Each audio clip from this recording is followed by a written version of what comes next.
several projects at the moment. It's free basketball for kids, kids for teaching other kids, the concept cyberbullying, and our book club. Book club. Yes. So, please.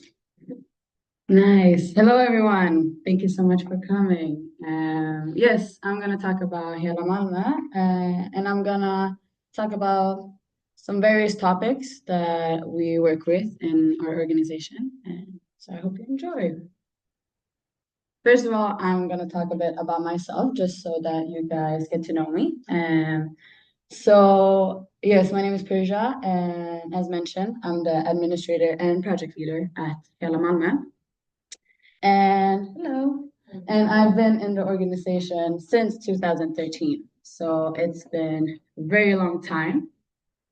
But the thing is, I'm going to be honest, I'm not that old. So I haven't been working since 2013. And I'm going to tell you guys a bit why. So here's a little trip down memory lane for me. So I started as a kid at 13 years old that just wanted to dance, didn't have anywhere else to go except like school. So yeah, this picture is around 2014, around 2015. So I'm cheating a bit. It was somewhere there, I'm not sure. And this was like the first day of the dance semester. And at the time, Badang obviously didn't have that much money, and they were also just like youth that wanted to get kids to get dance. So it was actually us kids that worked on the computers and helped out. So that's how I started.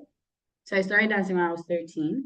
And there are two of my dance teachers and mentors, Benjamin and Janet, on this side over here. And then it's actually the end of 2023, so December 2023. And this is at our show in Malmö Live, which is like a big concert hall, which I think all of you know because it's super near here. And this was our end of the year show. And there is Benna and Julie, so Janet's sister. So they're three. And we were all there. And these are both my friends and colleagues, the girls over there. And we grew up together. We grew up together, and we're all still in the organization. So that's kind of how I started. So I would say like the dance part, because Helamalmö is obviously I'm going to talk a bit more about it, but most people know it for Plats Nydala, as we call it, and like they work with children. But then we have the dance part, which is Baran Dance Academy. And I would say it's like the daughter group of Helamalmö. So it's Helamalmö, but I would say I'm mostly from Baran Dance Academy. And these amazing people, I would say, are my second family, my mentors. So that's how I started. So that's why I've been there since 2013. I have not been working since 2013. I've actually been a kid that grew up in the organization. And I've been working in Helamalmö for the past 4 years. So that's the difference. And I didn't work as an administrator. That was actually this year. I used to work as a youth leader, which is the ones that take care of the kids and like play with them and help them with their school stuff and so on. So I worked as that for 3 years, and then this year I started as the administrator after my studies. So yes. Now about the organization, we started in 2004, and around 2-3 weeks ago we had our like 20-year anniversary, so that was super fun. Employees were around five or six, I would say, that work like full time, but yearly it's 150. And it sounds like a lot, and it is a lot. But how it is 150 yearly, it's through the different networks we have. So let's say the dance part, and then we have Plats Nydala, where we work with the kids. Then we have something called Värdskapet, as we call it. And there we go out in different events. Our biggest event yearly is Malmfestivalen. And there were at least like 50 of us working. throughout the week because it's a long week with 8 days straight. So that's how we become 150. And then we also have different smaller groups and parts of the organization. But these three are like the main parts, and that's how we become so many. Active participants, we have around 4,500 yearly. And this is also through our different networks, I would say, primarily the dance and Mattisplats that we have. And then events, it's around 20 to 30 per year. And this is also, it could be a dance event, it could be through Världsskapet with like Malmfestivalen, and it's like different things we have yearly. It could also be in Nydala, where we have like our space. And so, yeah, and visitors and people that we reach are 250,000 yearly. So a lot of people, I would say. I meet a lot of people every year, which is the fun part of this job. It's people that I meet. And so, yeah, and these are like also trip down memory lane with our different logos. We started through basketball in 2004 and then evolved throughout the years and are not the organization that we are. So what the things that we are working for and also are facing primarily is child poverty in our city. So around 27% of the kids in the city lives in poverty. And for those that live in Sweden, people always say like, oh, everything's great in Sweden. Everyone has it like good and like there's no such thing as poverty, but there is. And it's something I see daily and something we're facing daily. And especially the places like Nydala, where we have our organization, which is a poor part of the city. And around 57% of foreign-born kids lives in poverty in the city. So it's huge numbers, and no kid should go hungry or live in poverty, which is why organizations like Helamalmö exist. Because if we didn't have these issues, we wouldn't exist. And that is the goal, I would say. So yeah, that's like big part of what we do because we have something called like the food program, which I think I'll talk about a bit in a later slide. But these are some of the things, and these statistics is what we base everything on. Let's see. More about the child poverty in Malmö. Now we're in Nydala, but Rosengård is like 5 minutes away with car, and almost 50% of the kids lives in poverty. So again, huge numbers, and I wish these didn't exist. Even though that would mean that I wouldn't have my job, I wish these numbers didn't exist at all. So we usually say that our organization stands on two legs. And the first one is the opinion forming one. And it's not many of us that do this. It's mostly one of the many founders, Nicolas Donaba, and maybe some of you may know. He's also written some books. He goes out into TV and talks about the social injustices that this country has, especially for kids. And then the second one, which is like where all of us 150 yearly come in, is the social efforts according to the local needs. And so the things that we do isn't just based on facts, it's also what the people need. So what the kids tell us that they want and need.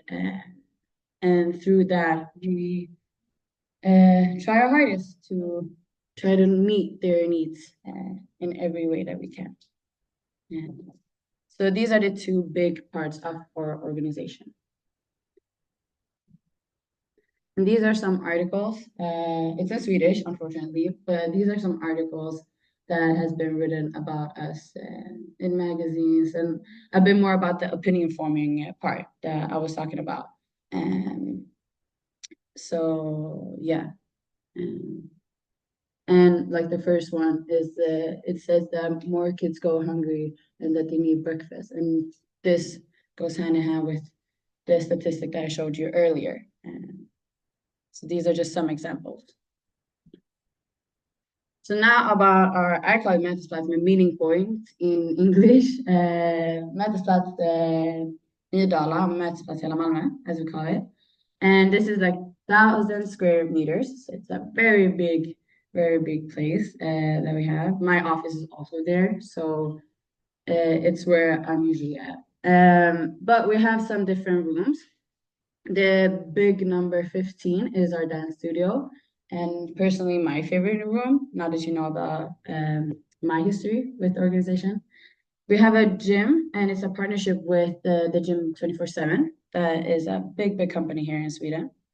And we also have a boxing gym, some music studio, and the thing is, we have all of these rooms, as you're seeing, but what we try to do is that we also try to have at least one of us that is kind of an expert on each room.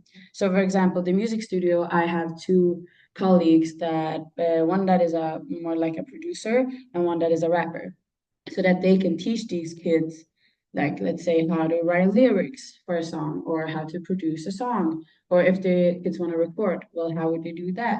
And so we want people with experience in these different areas.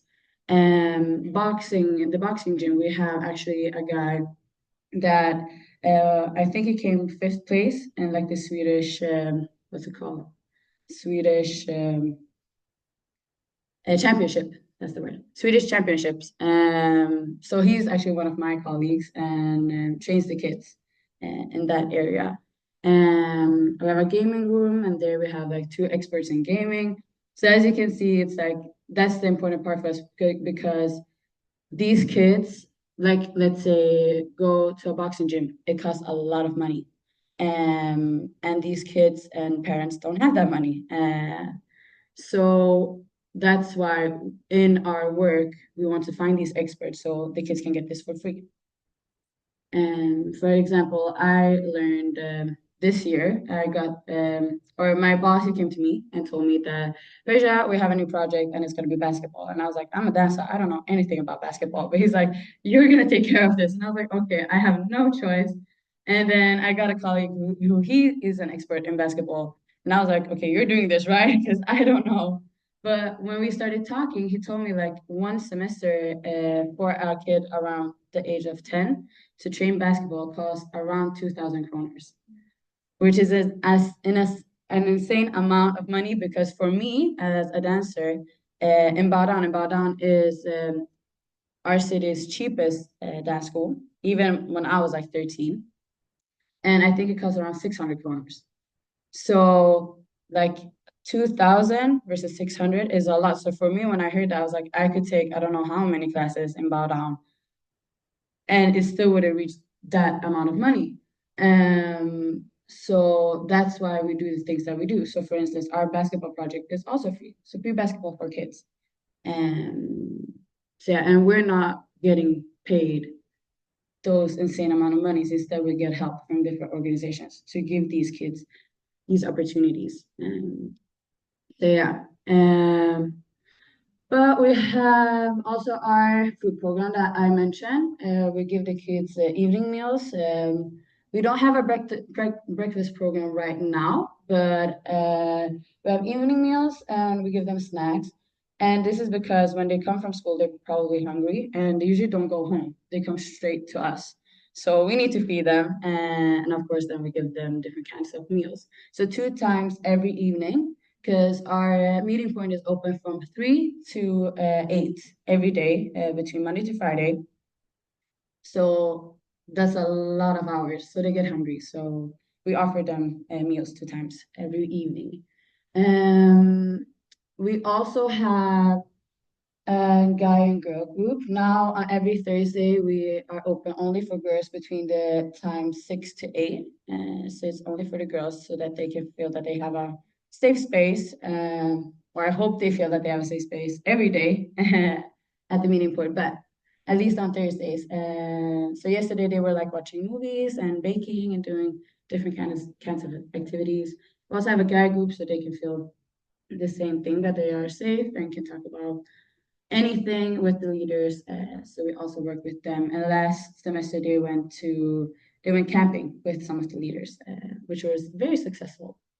So these are some of the rooms and the things that we do. I could talk for hours about this because it's a big place with a lot of history. Every room has its niche, but that will take a lot of time.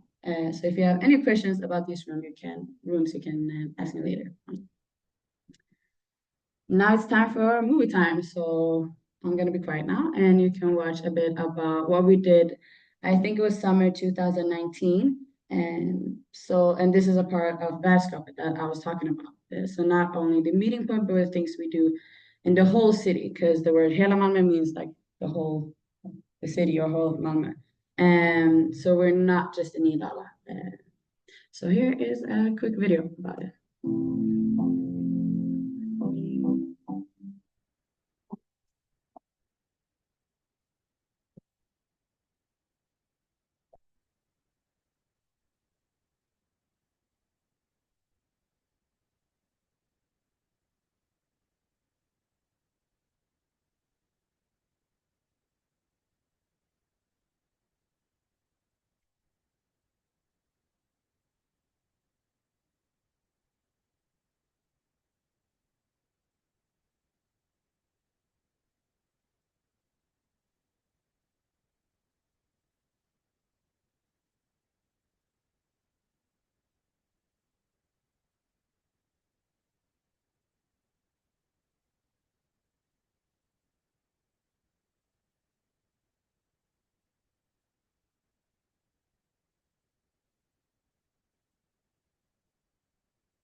Yes.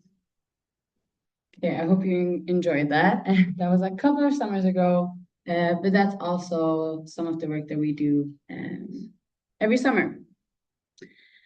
But some more things that we base our work with is Maslow's, what's it called? Like in English, that's a good word. Like, thank you. It was hierarchy diet. I was looking for a hierarchy of needs. Thank you.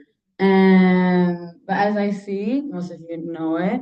But our work is, for instance, the first part we talked about like food and sleep and different kinds of activities and motion for the body. And that's like the first part of the hierarchy, but that's also what we base most of our work with, because most of the kids can't even meet these these needs that they have. And so to even reach as far as the top, you still have to sleep enough, get enough motion, eat, and that's some of the things, except for sleep, that's some of the things that we do at Helamalmö and at our meeting point. So just like having boxing or dance and then basketball and then giving them evening meals 2 times every day is just a little part of our work to meet their needs.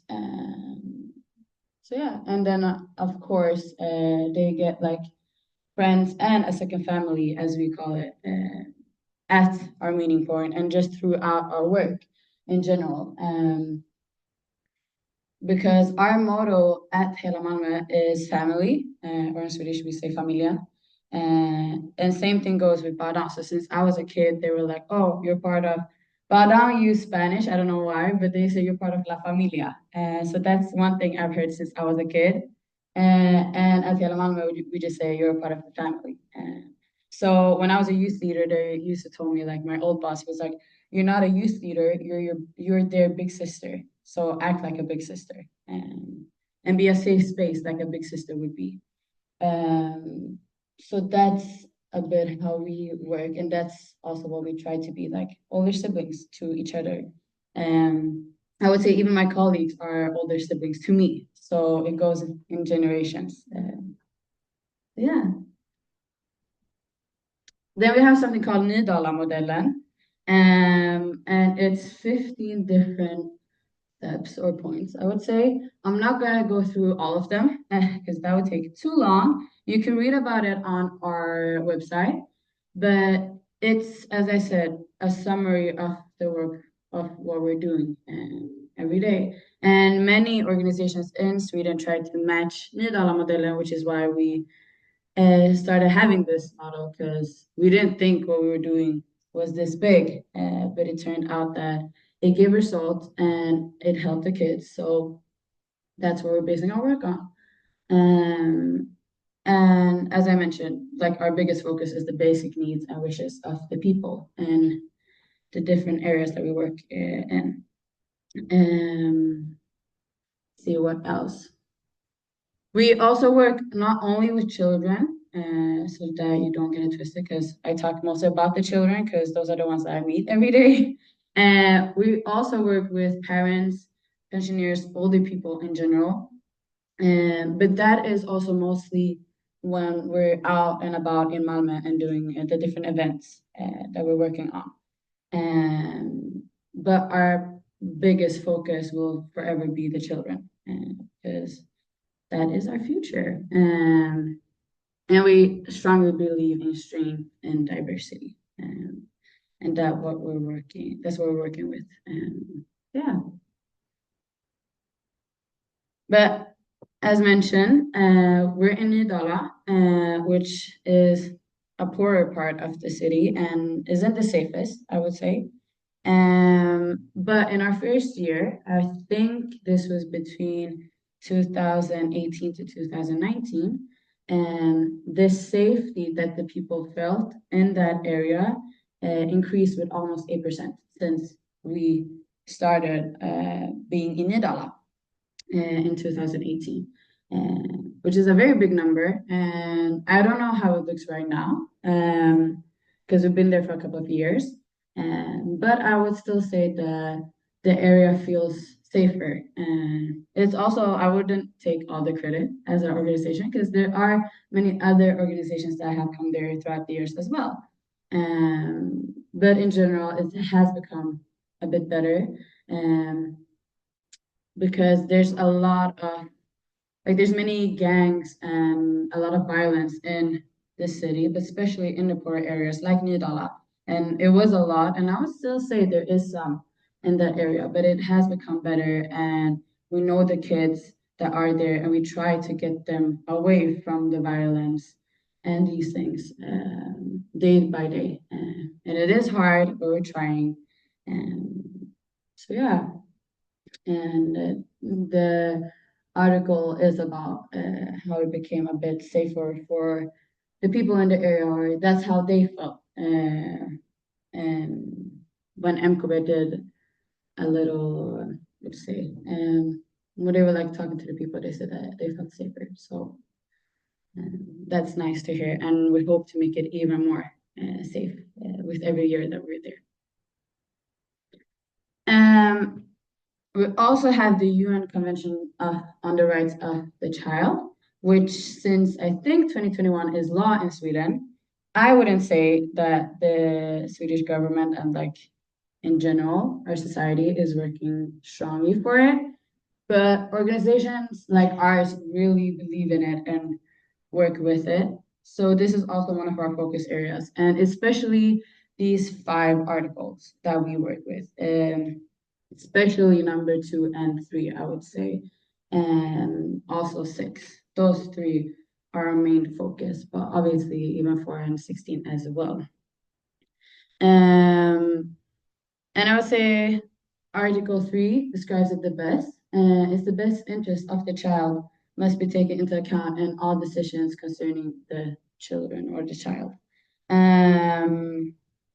So yeah, I think I repeated that like a couple of times throughout this presentation, I feel, but it is that important for us, like truly.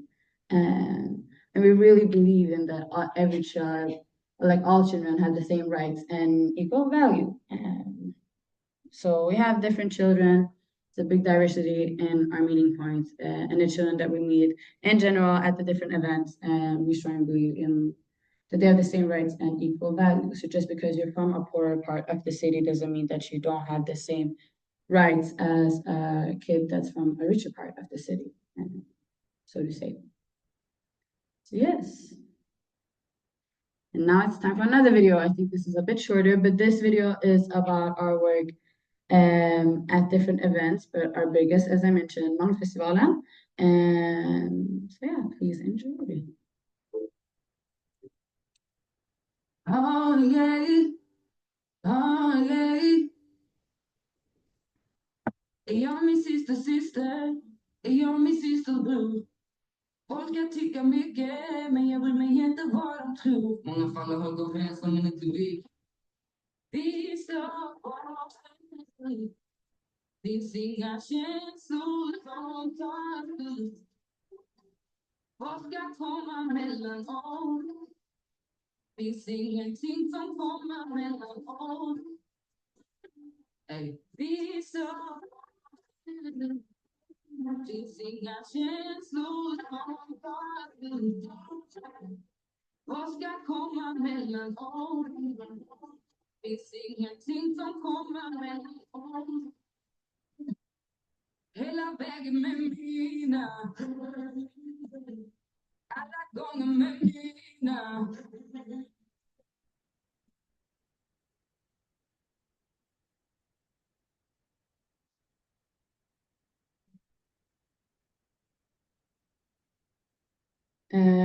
Yes, we also have some literature within Helamalmö.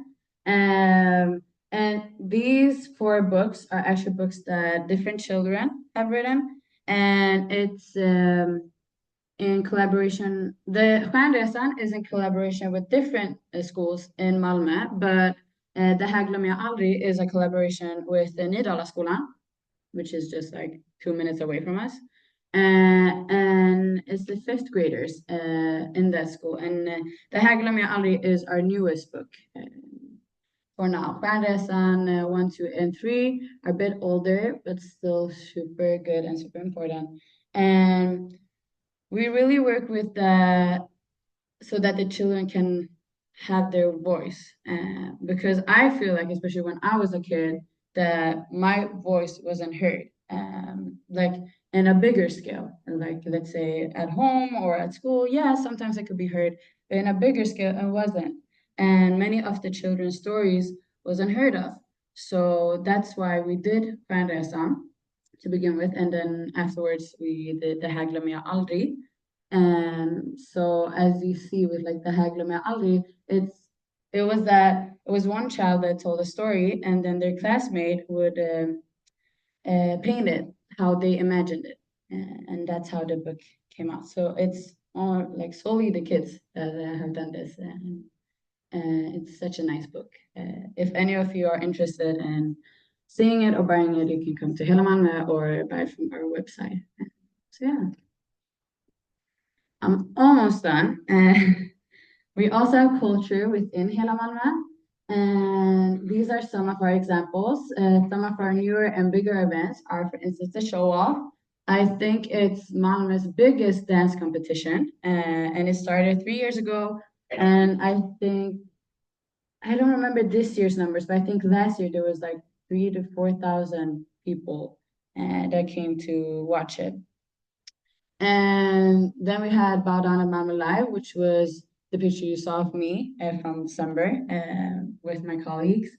And the picture, because that one is from December 2023, but the first time we performed as a dance school, it was actually 2019 at Malmö Live. And when Malmö Live opened, and I think 2015, we opened the whole show, some of us as dancers, which was super cool for 15-year-old me to do that.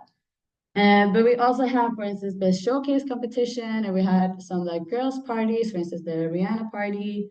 We've had basketball games like Superstars and like gaming tournaments, etc., etc. And we're constantly making new events.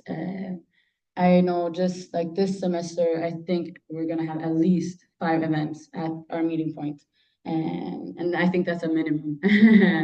So when we say around 20 events yearly, 20 to 30, it's these different things that we do, and these different things that makes us, I would say. But to top it all off, we always think and talk about who do we want to be as an organization, as individuals, as a team. And so I'm giving that question to you guys. Who do you guys want to be in the society, for yourselves, for the people, for the children, your future children, or if you have children now, who do you want to be?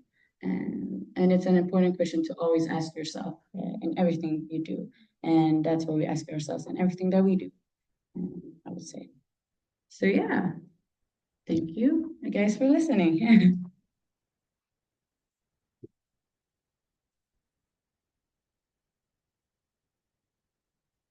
Thank you very much.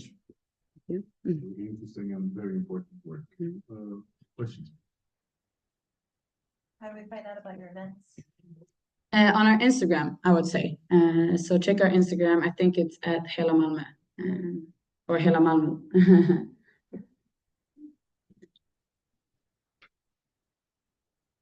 I have one question. Yeah. You mentioned that you have several organizations within the neighborhood. Collaborate.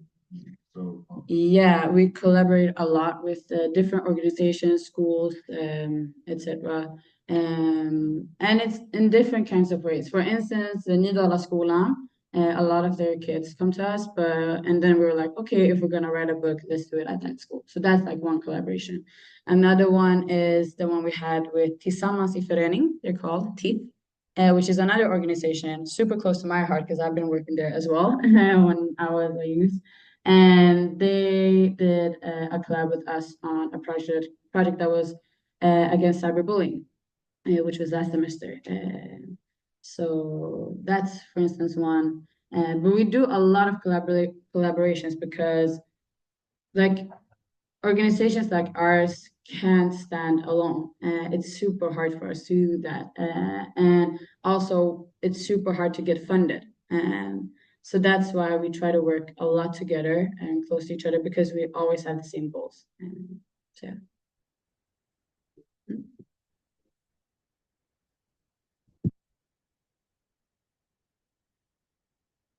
I just had a question about your funding. How do you procure that? Where are the sources of your funding?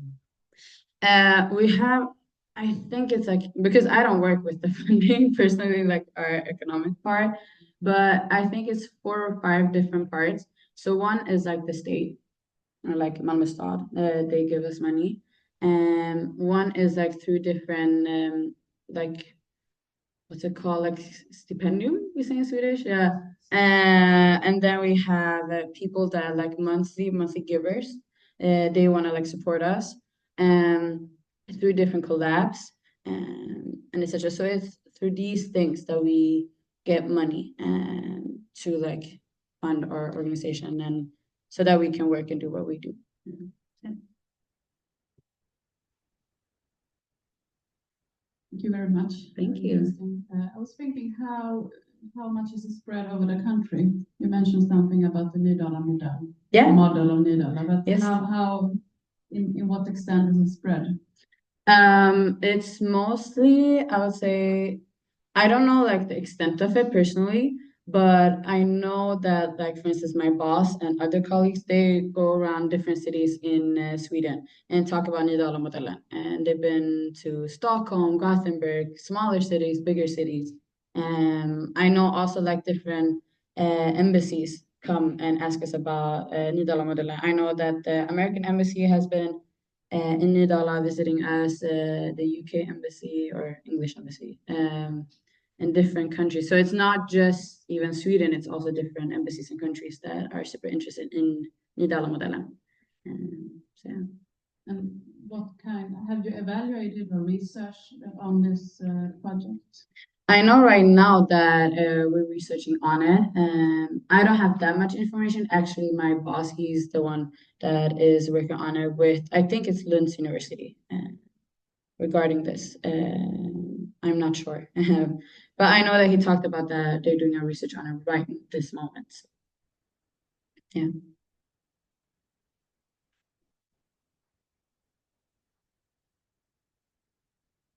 Hello. Hi. I was early, how can I say? I'm very, I wanted to listen to your Thank you. presentation, because for a non-profit organization, Yeah. you've done a lot Yeah. to the community, and a big platform. Thank you.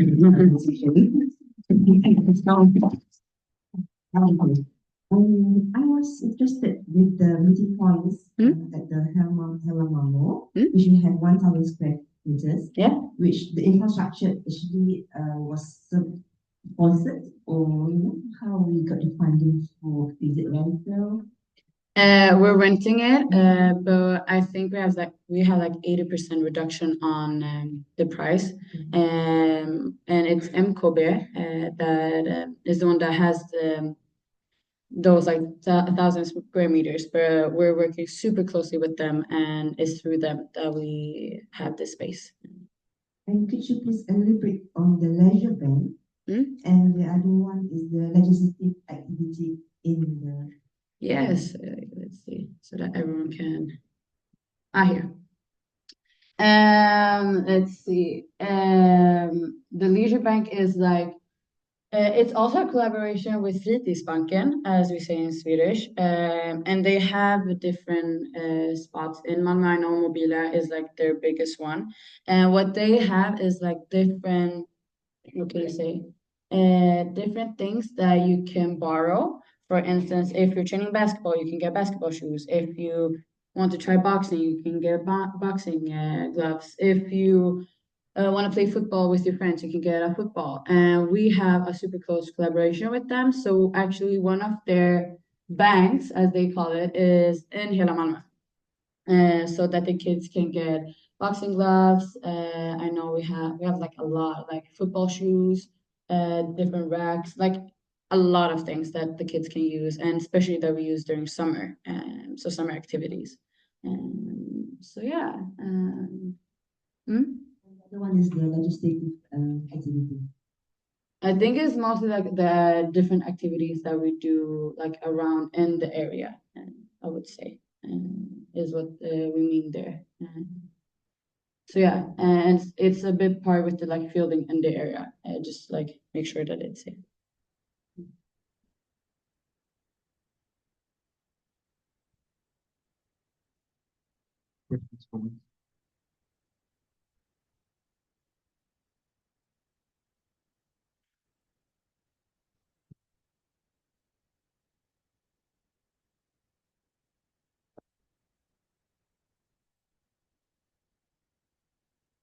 Thanks for the presentation. We do really respect what you have done. Thank you. My question is, most of the child or youth, they from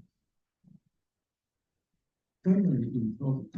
And I think they may have some problem with their family. In your work, might be individual based rather than family based. So do you have any service or collect another service for their family? That was a super good question, actually. We are more individual based and more so for the children or the child, depending on how many children there is in the family. But I would say we're talking a bit about doing some activities for instance, for some mothers in the area, so that they can like get a network and like get out of the house. But mostly we work super closely with Hela Skåne, and they are more family based, I would say. So we personally don't work family based. It's something that we want. When we used to have a breakfast program, there would be families coming in and that would get breakfast. So there would be like a mother with like 5 children, or like a mother and a father coming together. So those are the only ways that we work family based. But yeah, but there are different organizations that do more family-based work, and if we see that like there's maybe some issues within the family, then we give them to other organizations. That was a super good question.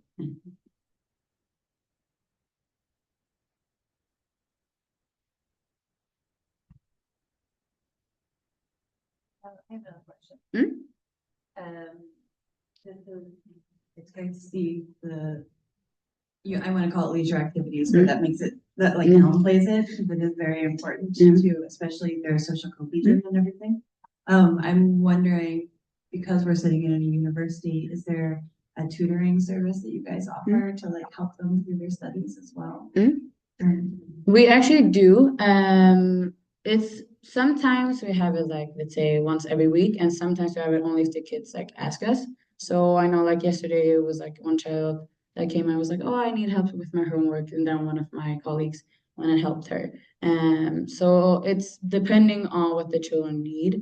If we like see that a lot of children want to have like some tutoring, then we do it like once every week, twice every week. But if we see like, okay, they don't need that much like help with their homework, then we don't. But it's because Nydala school, which is our closest school, we work with the other schools in the area, but that's the closest one to us. They don't have homework. They've like, yeah, they don't have it like for the last 2 years or something. And I think 1 or 2 schools in the area also have it that way. So that's why we don't have it as often as we used to. But it's something that we want to incorporate more, because we see that like the children need some help with tutoring. Yeah, and not just tutoring that I'm thinking of, because that, yeah, it's a bit, I guess I made it sound performance based, like, if there's an output, but also showing the kids that there are examples of other ways to grow and become adults. I didn't have a lot of examples of academic women in my life, for example. Yeah. It took me a while to figure out that that's something I could be. So if, I wonder if you have like how do I put it, like a mentor day or something. Like, what do you want to be as you ask, and to show some examples about that in the community. Like, of course, you could go to different trade schools. You could do hair. You could do academics. You could do kind of anything. Yeah, I'm just wondering if you have an event like that. That was actually a super good idea. We don't actually. I'm gonna be honest. We don't in that sense. And also like the thing with let's say academic people, I wouldn't say like our organization have many of those in general, which is a super good thing that you're mentioning. It's also because most of us that work there, like we ourselves, were those children that we work with today. So in that sense, it makes it also hard for us. So Helamalmö for many of us was, let's say, a chance for us to grow.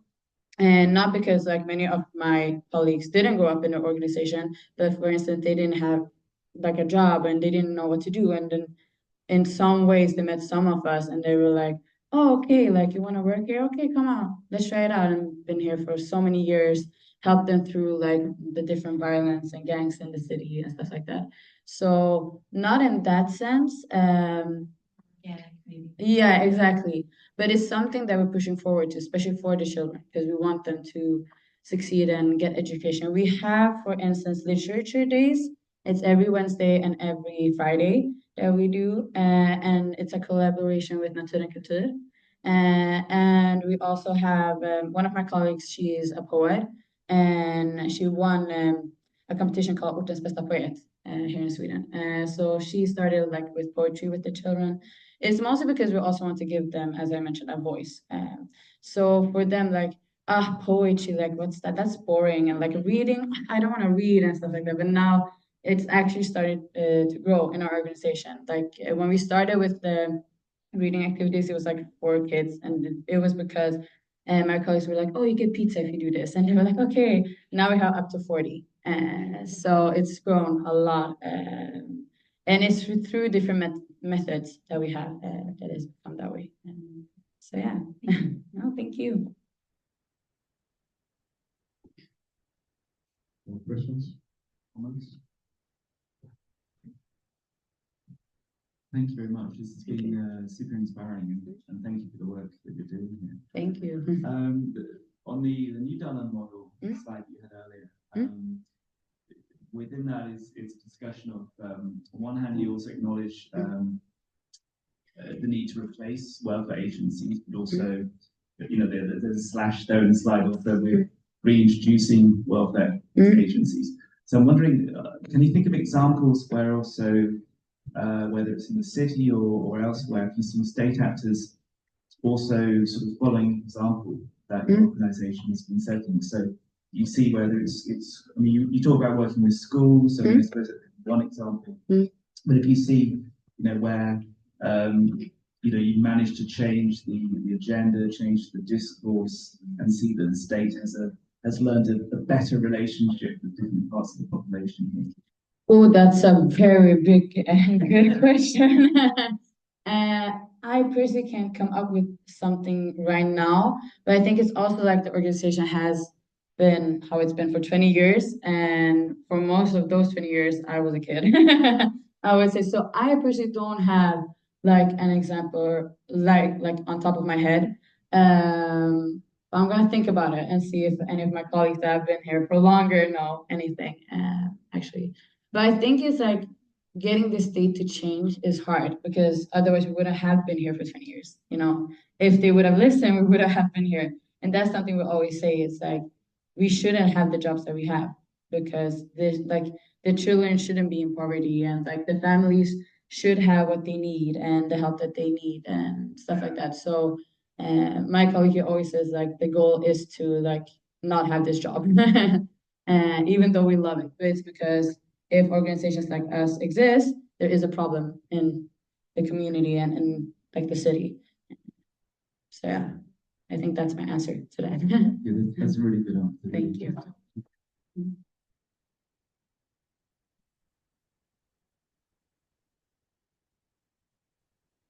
Very interesting presentation and lovely videos to look at.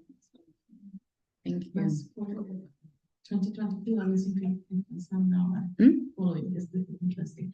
I'm going back a little bit to history because this is a huge population here coming from other countries. So I'm going back a little and asking you, what brings these children to you? How does Helamalmö reach out to people living in these neighborhoods? How do they stay on? Because I'm sure it has something to do, for instance, with you who has already gone and stuff. So can you tell us a little bit about the trust aspect? Yeah, of course. That's a good question. So it's different aspects. For instance, the events that we do, there we meet a lot of people and a lot of children. So it's through events, the fielding in the area that we do. So we go out and walk for like an hour every Monday, Wednesday, Thursday, and Friday. And meet the children who are out. And we're like, okay, guys, what are you gonna do today? And they're like, oh, we don't have any place to be or anywhere to be. And we're like, okay, come to us then and talk a bit with them. And then it's through social media. It's a big part of the children's lives right now. So social media, I would say.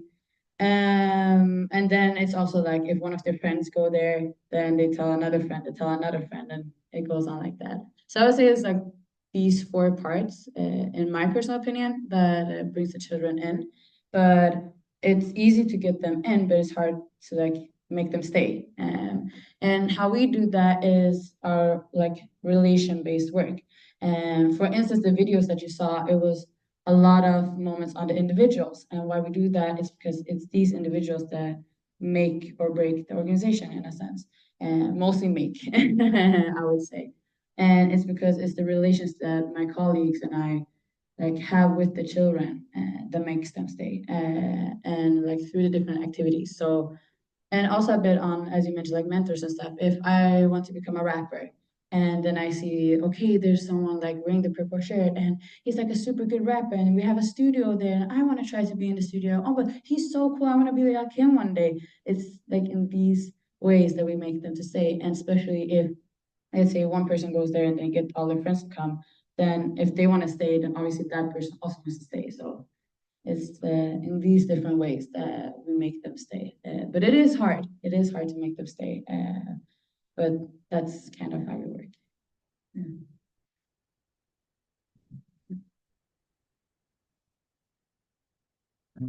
First, to my colleagues, there's so many interesting people, and I would love it if you introduced yourselves when you ask your question, because it seems to me that's part of what we're doing here. To you, Persia, I'm John Weston from Canada. Yeah, nice. And I've been on the government side, Yeah, and on the NGO side. So I was a member of parliament, and now I lead an organization not nearly as impactful as yours. It's about health and fitness. And what I find is that organizations like yours are innovative. They're right next to the grassroots needs of the people. And we're supposed to be talking about health and democracy in this whole conference. Well, when government gets involved, government gets slow moving, bureaucratic, and sometimes not innovative. And so I've got bad news for you. I think you may have a job for a long time. But you're doing so fantastic and meeting needs where people really are. Once it goes to government, maybe there's more resources, but perhaps it's not as responsive to the needs of the people. yeah. Have you thought about that? Yeah, absolutely. And I mean, like a couple of weeks ago, my colleague, he was actually in Stockholm meeting the government and talking a bit about our organization and kind of being like, yeah, what you guys are doing is wrong to the government regarding the children. So yeah, you're right. Actually, we probably will have our jobs for a very long time, and it is something that we think about like a lot about like the how we need to reach out to like government and stuff like that. But it is hard, and how to make them change and like the society in general to change. And, yeah. More questions? A couple more minutes. Yes.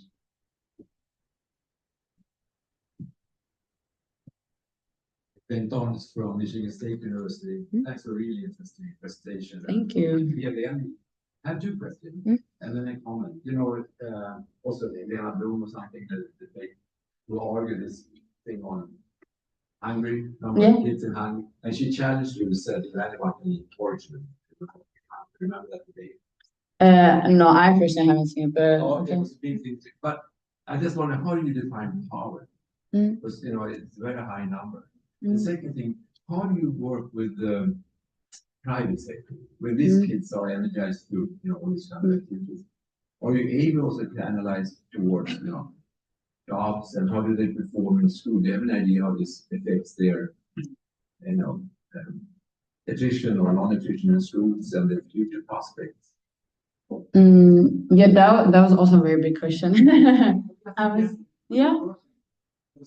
But do you feel like, wow, this really makes them more engaged at school, more successful in employment, opportunities, and so on? So if you talk about poverty, that's my concern. Yeah. I think you mentioned a bit like our food program, as you're saying, like through statistics. These are like statistics from SCB, which is like I think it's like an official statistic thing in Sweden. So that's what we're basing this on. But from my own experience, I would say like, because at first, before I started working in Helamalmö, I didn't think about like poverty and stuff like that as much especially in Sweden. And I think it's mostly because like if for me, my parents are foreign born. So I usually like when we used to visit like their home country when I was a kid, like there was poverty. So for me, it's like, oh, there isn't poverty in Sweden. But then I used to work when I was a youth leader, I used to work on our breakfast program and seeing people like every morning, I think we on a bad day, we had 80 people coming in, like 1.5 hours. That's a lot of people. And this is like a bad day. So like a good day with like 120 people. That's a lot of people. And it was like children, it was like elderly, it was parents. And like, oh, I loved working those mornings, even though it was super early and I was much younger, like teenager. I was like, oh, I don't want to be here. But I loved it because I used to hear their stories and the things that they were talking about. And that's when I like started to see that, oh, there is poverty in the city and not just for the children, because that's on the evenings when I was working, I was like, oh, okay, like you're getting a sandwich. Is it because you just want to eat a sandwich or are you hungry? But then I used to meet their parents, like during breakfast. And they were like, oh, yeah, can we like get more bread so that we can have her later on during the day? Because we don't have enough money. Like it's the end of the month. We don't have money to give our children food. I was like, of course you can, you know. So it was through these experiences that I was like, okay, I actually think the statistic is right. And also just like hearing my colleagues' stories or for instance, like my own story and stuff like that, being like, oh, but it is true. So I would say, if that answers your question, but that's what I'm basing it on. Mm, mm. Yeah, thank you. One more question. Yeah. Dr. Ramji, Malmö University, Yeah. also a little background, equal health, young kids are in Megan.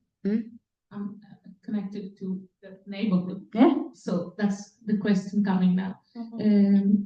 The activities are run by leaders like you. And what kind of education and support that do you have from the beginning and what do you get? Because while meeting these children and all the problems that they are facing and they are talking to you, sometimes you will be engaging in very important but also sensitive conversations. What kind of support do you have as a person working with these children?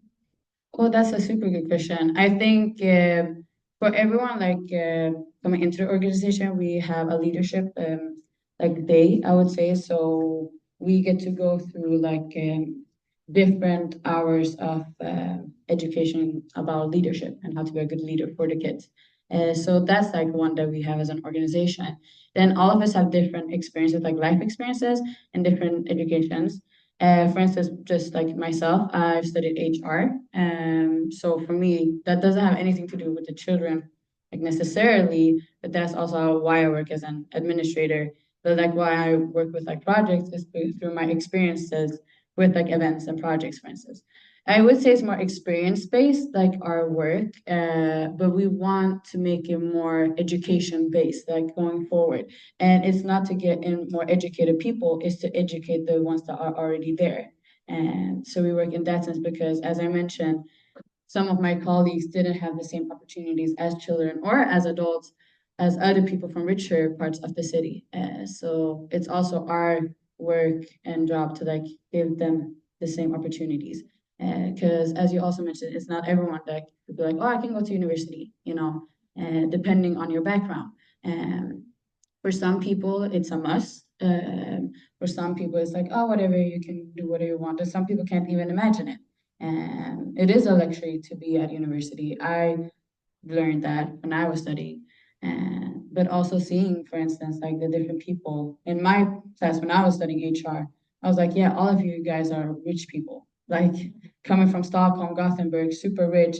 I heard like a girl in my class, she was like, oh, I'm not taking CSN. And I was like, oh, the loan. She's like, no, the thing that you get, like the 3,000 kronor that you get. And we were like, why? And she's like, yeah, my daddy pays me. I was like, oh, okay, yeah, my daddy does not pay me. I was like, that's not happening, you know. And so it is a luxury, and we want to give it to our colleagues as well. We actually have an education program with the Fitness 24/7 right now, like at this very moment, that they have for their like workers, and they've actually given us the opportunity to go for free. So we're around 15 of us that are going right now. So now we're starting with like leadership, and then they have different blocks that we get to go to. So yeah. But like there are other of my colleagues that also have gone to university. So there are some of us, I would say, in different areas. Thank you very much. Persia, for sharing this important work with us. Thank you. Thank you for having me.